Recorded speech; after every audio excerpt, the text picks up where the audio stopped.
Reusable drag and drop animation is just one of many features that movie clips support.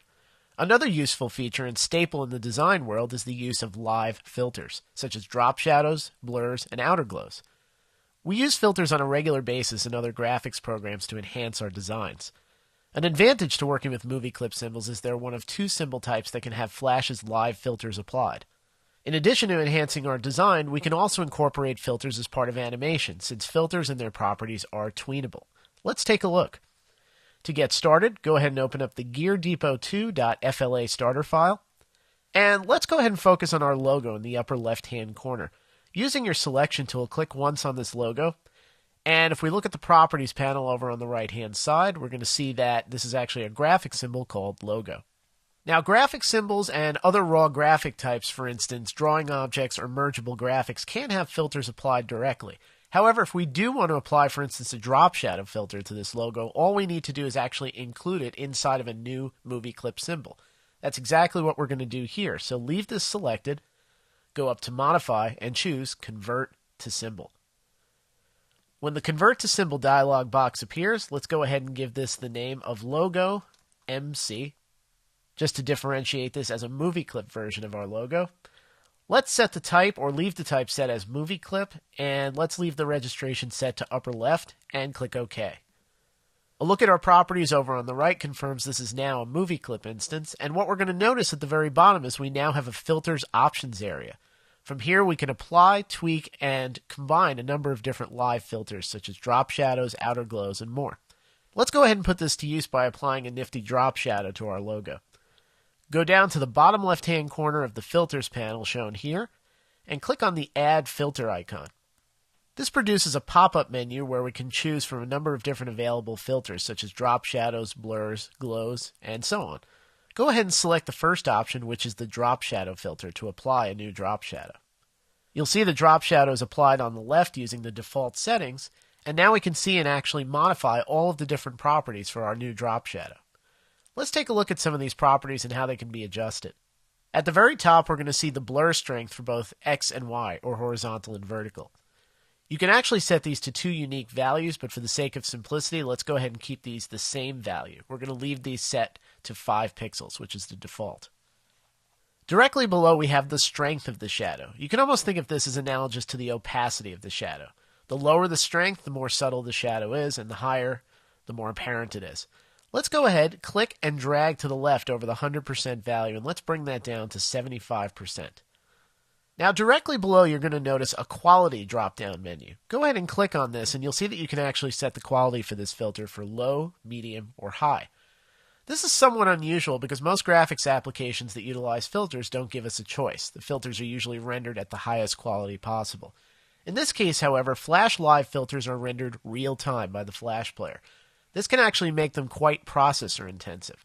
So we actually have a choice here to set it at a lower quality, which takes some of the strain off of the processor or the Flash player, or at a higher quality if it's absolutely necessary. For example, go ahead and set the quality to high, and you'll see the quality at which the filter appears is actually slightly different, slightly better, and a bit softer. This is because a high quality setting actually renders the filter several times over, but again, this is very processor intensive.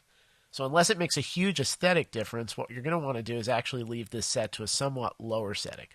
This is especially the case if you plan on applying filters to a number of different objects inside your movie. Let's go down to the distance, and let's click and drag over the 5 pixel default value and make this 8. And this will actually push the shadow a little bit further away from the logo itself. You'll notice there are additional options here for lighting angle, knockout, inner shadow, and so on. Feel free to play with some of these different options to see the different aesthetic effects that they have. For now, we're going to focus on the basics, and we're going to leave our drop shadow exactly as is. Let's go ahead and work with a different type of a filter, and what I'd actually like to do is in the right-hand side of our masthead here, I'd like to take our 3 gears, which are actually 3 movie clip instances, and apply a filter to all 3 at once. Now, while it would make sense probably for me to go through each one and apply the same filter settings, it may actually be a little bit more efficient if I group these together inside of yet another movie clip. That way I could apply the same filter setting in one shot to all 3. It also gives me the ability later on to easily animate that filter setting for all 3 gears at once, which we're going to see later in this lesson. Using your selection tool, click the first of the 3 gears to select it. What I'd actually like to do is select all three. So go ahead and hold down your Shift key, and then click once each on the remaining two gears until all three are selected. Make sure only the three gears are selected and the logo on the left is no longer selected. Movie clips have the ability to nest within one another, meaning we can include movie clips within movie clips and so on. There's no real limit to how many levels deep we can go. It's really just based on what we're trying to accomplish. In this case, I can include these three movie clip instances inside of yet another movie clip. It's an easy way to group them together, and because I'm going to be grouping them in a movie clip, I still have that cool ability to apply filters to that instance. With all three gears selected, go up to Modify, choose Convert to Symbol. Let's go ahead and give this the name of 3 gears. Under Type, leave the type set as movie clip and leave the registration set to the default. Go ahead and click OK to create a new movie clip that encompasses all 3 gears. The beauty of having all 3 gears included inside of a single movie clip instance is that I can apply one filter setting to apply to all 3. On the right-hand side, under my properties, let's once again go to the bottom and locate those filter options. And under Filters, in the very lower left-hand corner, click the Add Filter icon. This time, however, choose Glow from the filter options shown here to apply an outer glow. So this applies the default 5-pixel red outer glow. We're going to go ahead and modify this, though, to match our theme. Once again, go up to the top where it reads Blur X and Blur Y. And you can either click or drag over the value, and let's change this to a value of 10 pixels for both the Blur X and Blur Y. This increases the overall size of our outer glow.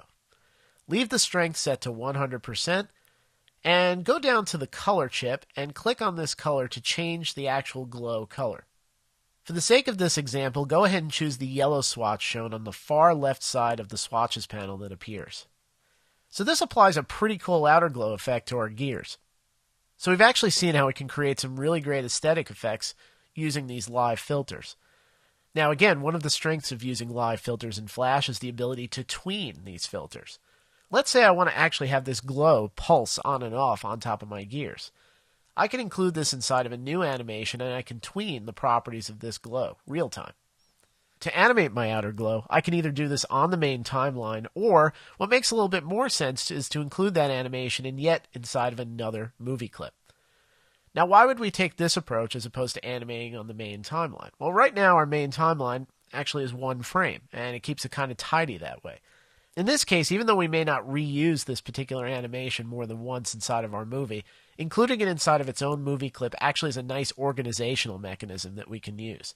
This way, we keep our timeline 1 frame, and all other contained animations sit inside of their own movie clips. In this case, it just makes it a little bit easier to manage, and we don't actually have to expand the main timeline if we don't need to.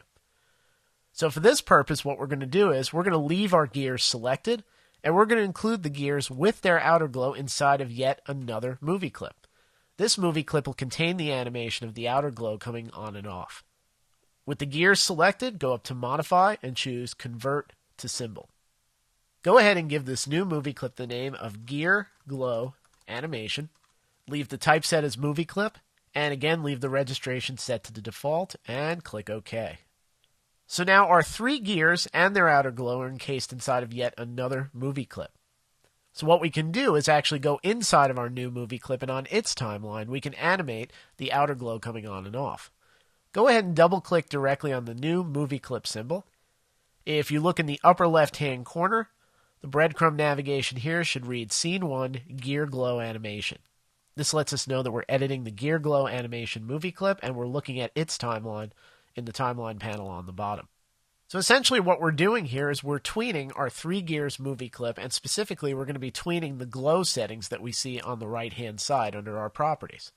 To tween filter settings, we take the exact same approach we would take for a standard motion tween. Go ahead and select the 1 keyframe on the 1 layer we have on this movie clip's timeline, right-click, and choose Create Motion Tween from the contextual menu that appears. This creates a 24-frame tween span. Now from here, what we're going to do is we're actually going to have the filter settings come on and off gradually. Go ahead and take your playhead and drag it back to keyframe 1. Now we want the glow to actually start off. So what we're going to do is, with the playhead at keyframe 1, we're going to click once on our symbol on the stage so that we can see its filter settings on the right-hand side. And where it says strength, we're going to go ahead and knock the strength down to 0. Just click and drag until the strength reads 0. You can also double click on that value and just numerically enter 0 and hit enter or return. So the filter is still there, but its strength is set to 0%, essentially turning it off. Now what we're going to do is halfway in between our tween span, we're going to bring that back up to full strength. Go ahead, click and drag your playhead to frame 12, which is the exact midpoint of our tween span. Once again at this point, click once on our movie clip on the stage so that we can see its filter settings. Go back over to the strength and click and drag and bring the strength up to 100%. What you'll notice happens on that layer on the timeline is a new keyframe is automatically created at frame 12. This records the change to the strength setting of our filter. What's going to happen is Flash will actually tween between frames 1 and 12 to gradually apply that filter. Let's go ahead and see how this works by hitting the Enter or Return key to preview the animation. We'll see the glow is gradually applied between frames 1 and 12, so it looks like the glow is coming on gradually. Now, since we know this timeline is going to automatically loop, we don't want the filter to suddenly drop off. It would make a lot more sense if the filter faded down again, so that when it returns to frame 1, it starts the cycle over and makes a clean loop. So what we're going to do is we're going to park the playhead at frame 24, and at this frame, we're going to take the filter settings back down, or specifically the strength, back down to 0%, just like it is on frame 1. With the playhead at frame 24, click once on the movie clip symbol so that we see the filter settings. Go ahead, click and drag over the strength value and bring it back down to as close to 0% as possible. Now, when your timeline loops, frame 1 starts again at 0% and creates a pulsing effect with the outer glow. If you take a look over at your timeline, you'll see that another keyframe has been created at frame 24 to mark the change in the strength value. Go ahead and hit the Enter or Return key to preview the animation, and you'll see the effect comes on and then off again at the end of the timeline. So this is pretty cool. We not only applied a filter, but to give it some life, we actually animated or tweened properties of that filter. Let's go ahead and return to Scene 1 and test what we have. Click on the Scene 1 link above the stage to return to the main timeline. And let's go ahead and preview our animation and our new filters by choosing Control, Test Movie. So here we see our live filters in effect. On the left, we've applied a nice drop shadow to enhance our logo. On the right-hand side, we've enhanced our gears with an outer glow. But we've brought those filters to life by actually tweening them and bringing the outer glow on and off gradually as part of a new motion tween. Go ahead and close the Flash player.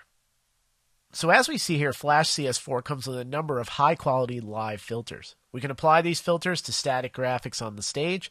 We can also incorporate these as part of a motion tween, so we can give these filters life and have them gradually come on and off or change properties such as color and intensity. When working with live filters, always remember that they are somewhat processor intensive. Test different quality settings to see which actually make a significant difference. From there, you can make an executive decision to increase quality, even when sacrificing processor power. However, in many cases, you'll see even with a low quality setting, you can achieve some really nice aesthetic effects with live filters.